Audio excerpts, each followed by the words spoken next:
साथीहरू पत्रकार साथीहरू यहाँहरू सबैलाई नमस्कार र स्वागत छ। अब मेरो पहिलो यो नयाँ जिम्मेवारी पछिको तपाईहरुको बीचमा आउने त गइरा हो। नयाँ जिम्मेवारी पछिको पहिलो आगमन ऋषिजीले थुप्रै विषयहरू थपिदिनु भएको छ। म केही सैद्धान्तिक कुराहरू सहित अहिले पछिल्ला कुराहरूको बारेमा राख्न चाहन्छु त अनि तपाईहरुका जिज्ञासा केही सुनौँ। मैले धेरै कुरा राख्दाखेरि तपाईहरुको नि आखिर कभरेज हुने होइन, त्यसो हुँदा मैले छोटो राखौँ अनि तपाईहरुलाई जिज्ञासा लागेका कुराहरू र कभरेज गर्न मन लागेका कुराहरू चाहिँ धेरै भोलि पछि तपाईहरुको प्रश्न आएपछि मैले जवाफ हैन। खास गरी हामीले यो सरकार बनिसकेपछि यो सरकार बन्नका लागि जे पृष्ठभूमिबाट हामी आयौँ, लामो समयसम्म संविधान बनाउने एउटा बाटोमा हामी अगाडि बढ्यौँ।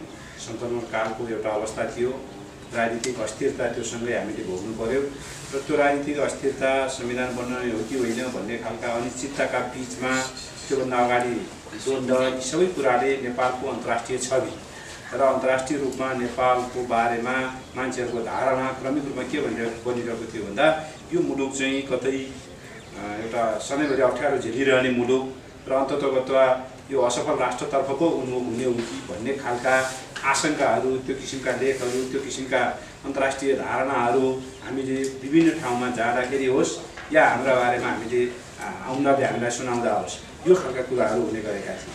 तर हामीले 2072 सालमा संविधान जारी गरिसकेपछि र त्यो संविधान जारी र त्यो संविधान अन्तर्गत रहेर हामीले 3वटा निर्वाचन सम्पन्न गरेर र बहुमतको सरकार निर्माण गरिसकेपछि अहिले अन्तर्राष्ट्रिय रूपमा नेपालका बारेमा खास गरी 2-3वटा कुराका लागि एक किसिमको चासो बढेको छ। नम्बर 1, नेपालले जुन एउटा द्वन्द्वपछि शान्ति प्रक्रियाबाट सहमतिमा संविधान निर्माण गरेर अनि एउटा एकात्मक राज्यलाई सङ्घात्मकमा लगेर शान्ति प्रक्रियालाई नि एक किसिमको आफ्नै किसिमको मोडालिटी डेभलप गरेर त्यो मोडालिटीलाई पनि टुङ्गोमा पुर्याएर जुन खालको काम गरेको छ, यो कुराको बारेमा कसरी यो सम्भव हो भन्ने एउटा चासो बढेको छ। तपाईहरुले पछिल्ला गतिविधिहरू हाम्रो हेर्नुभयो भने पनि हाम्रा डिप्लोमेटिक मिसनका मान्छेहरूका मतलब चाहिँ भेटघाटहरूमा सोधिने प्रश्नहरू तपाईहरुले यसो बुझ्नुभयो राजदूतहरूसित अथवा हाम्रा डेलिगेट्सहरूसित अथवा बाहिरबाट आएका डेलिगेट्सहरूले हामीसित इन्ट्रेक्सन गर्दाखेरि भएका कुराकानीहरू तपाईले बुझ्नुभयो भने पनि त्यो एउटा चासोको विषय र राम्रो सकारात्मक त्यो ठाउँमा पुर्याउनु भयो। त्यसो हुँदा कतिपय द्वन्द्वग्रस्त मुलुकहरूले पनि यसबाट कुराहरू लिन सक्छन् भन्ने कुरा रहेको छ। यस अर्थमा हामीले प्राप्त गरेको यो उपलब्धि एक किसिमले भने हाम्रो राष्ट्रिय पुँजी र यो पुँजीलाई अब हामीले अन्तर्राष्ट्रिय रूपमा पनि एउटा हाम्रो सफलताको सन्देशसहित उनीहरूसित मतलब चाहिँ अनुभव आदान प्रदान गर्ने एउटा अवस्था उत्पन्न भएको छ। त्यसैको क्रममा तपाईहरुले पछिल्लो कालमा हाम्रो 2टा छिमेकी मुलुकका जो द्वन्द्वग्रस्त हिंसात्मक द्वन्द्वबाट ग्रस्त छन्, ती 2टै मुलुकबाट हाई लेभलको भिजिट भएको थियो नेपालको शान्ति प्रक्रियाको बारेमा जानकारी लिनका लागि। एउटा अफगानिस्तान हाम्रो मतलब चाहिँ दक्षिण एसियाली क्षेत्रीय सहयोग सङ्गठनकै सदस्य राष्ट्र, अर्को चाहिँ म्यानमार जो हाम्रो बिमस्टेकको सदस्य राष्ट्र। यी 2टै राष्ट्रका हाई लेभल डेलिगेसन नेपाल आएर उहाँहरूले त्यसको चासो, त्यसभन्दा बाहेक मैले अरू हिसाबले पनि तपाईहरुलाई अन्तर्राष्ट्रिय रूपमा हाम्रो बारेमा चासो बढेको छ। अफ्रिकनहरूकै तर्फबाट पनि, ल्याटिन अमेरिकनहरूकै तर्फबाट, कोलम्बियनहरू नेपालमा विभिन्न मतलब चाहिँ च्यानलबाट उनीहरूले यहाँ सम्पर्क गरिरहेका छन्, कतिपय इन्डिभिजुअल भेटघाट गरेर यहाँको चासो लिइरहेका छन्। त्यसो हुँदा यो हाम्रा लागि एउटा उपलब्धि हो र यो उपलब्धिलाई हामीले अगाडि लिएर जान सक्नुपर्छ र डोमेस्टिक लेभलमा हामीले प्राप्त गरेको यो उपलब्धि नै हाम्रो फरेन पोलिसीको एउटा एजेन्डा हो कि अहिलेका हाम्रा मिसनहरूले क्यारी गर्ने विषयहरू, हामी डेलिगेट्स भएर अन्तर्राष्ट्रिय रूपमा मतलब चाहिँ भ्रमणमा जाँदाखेरि हामीले कुराहरू अगाडि सार्ने कुराहरू र सँगसँगै हामीले बाइलेटरल लेभलमा र मल्टिल्याटरल फोरमहरूमा हामी उपस्थित भएर दिने विषयहरूभित्र यो पालिनुपर्छ, पालिरहेको छ वर्तमान सरकारले र यो हाम्रो प्राथमिकताको विषय हो।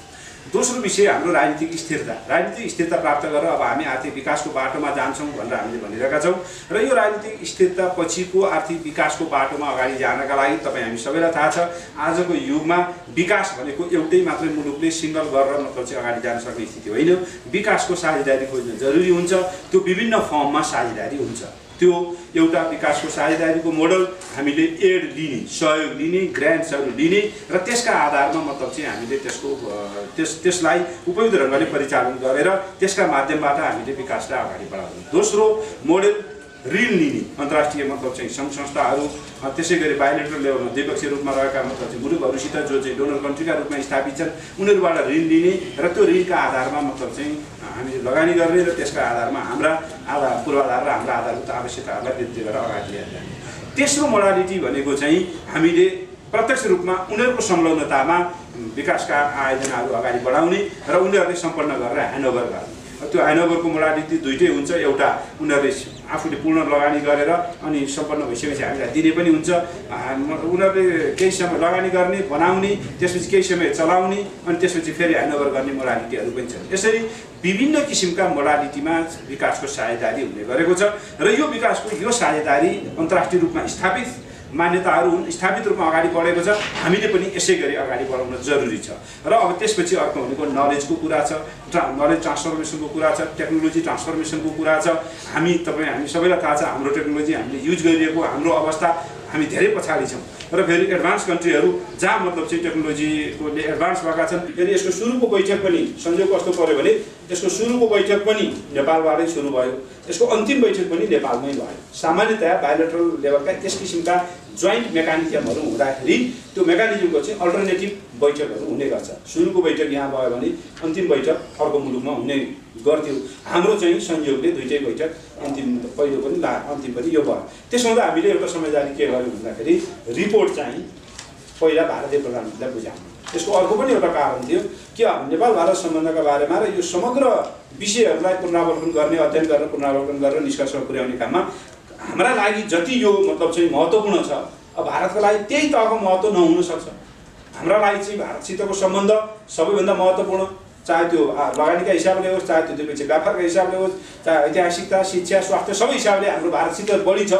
त्यो बढी भएका कारणले पनि हाम्रा लागि बढी महत्त्व भएको हुनाले त्यो दुईटै प्रकारका रिपोर्ट बुझाइसकेपछि पत्रकार सम्मेलन पनि गर्नुपर्छ त्यो रिपोर्टलाई चाहिँ विषयहरूमाथि। त्यसले नेपालमा पत्रकार सम्मेलन गर्दा चाहिँ राम्रो हुन्छ भन्ने हाम्रो तपाईँ पत्रकार साथीहरूको जिज्ञासालाई पनि ध्यानमा राखेर हामीले त्यो नेपालमा गर्ने पहिलो प्रधानमन्त्री नरेन्द्र मोदीलाई बुझाएर अनि नेपालको प्रधानमन्त्रीलाई बुझाउने र यहाँ 8 जनाले पत्रकार सम्मेलन गर्ने भन्ने हाम्रो समझदारी थियो। अन्तिम बैठक त्यो हामीले जुलाईमा मलाई लाग्छ जुनको लास्टमा गरेको बैठकमा चाहिँ हाम्रो यो समझदारी थियो। सोचेर कुराहरू अगाडि बढाइरहेका थियौँ। ढल्केबर मुजफ्फरपुर बनाएका थियौँ, बुटवल गोरखपुर बनाउने प्लान गरेका थियौँ। अब हामी गल्छी केरुङ पनि मतलब चाहिँ क्रस बोर्डर ट्रान्समिसन लाइनको बारेमा छलफल गर्न सुरु गरेका छौँ। त्यसै गरी भोलि किमाथाङकाको र मतलब चाहिँ उतापट्टिको भूभागमा पनि त्यो बन्न सक्ला। त्यसो हुँदा हामीले यसरी कनेक्टिभिटीको आज हामीलाई टेक्नोलोजीले दिएको यो सम्भावनालाई उपयोग गरेर त्यसका आधारमा हामी मतलब चाहिँ उत्तरतिर पनि हाम्रो कनेक्टिभिटीलाई बढाउन कोसिस गरिरहेका छौँ। त्यसरी हामी दुवै मुलुकसँग हाम्रो परम्परागत रूपमा रहेको सम्बन्ध, ऐतिहासिक कालदेखि रहिआएको सम्बन्ध, आर्थिक, सामाजिक र सांस्कृतिक क्षेत्रमा रहिरहेको यो सम्बन्धलाई अझ बढावा दिँदै र यी दुईटा मुलुक अहिले जुन सम्पन्न भइरहेका छन् विश्वमा उदयमान शक्तिका रूपमा आर्थिक हिसाबले पनि, सामरिक हिसाबले पनि, राजनीतिक हिसाबले पनि उनीहरूको प्रभाव फैलिँदो छ। त्यो फैलिँदो त्यो प्रभावबाट हामीले हाम्रो मुलुकको हितमा, हाम्रो राष्ट्रिय हितलाई केन्द्रभागमा राखेर के कुरा लिन सक्छौँ, के कुराले हाम्रो जनता र हाम्रो राष्ट्रलाई अगाडि बढाएर लिएर जाने, हाम्रा उद्देश्य पुरा गर्नका लागि यी कुराहरू सहयोगी हुन सक्छन्, ती कुराहरू लिने र त्यसलाई बढीभन्दा बढी उपयोग गरेर अगाडि जान सक्ने एउटा अत्यन्त राम्रो अवसर अहिले हाम्रो कार्यकालमा आएको छ।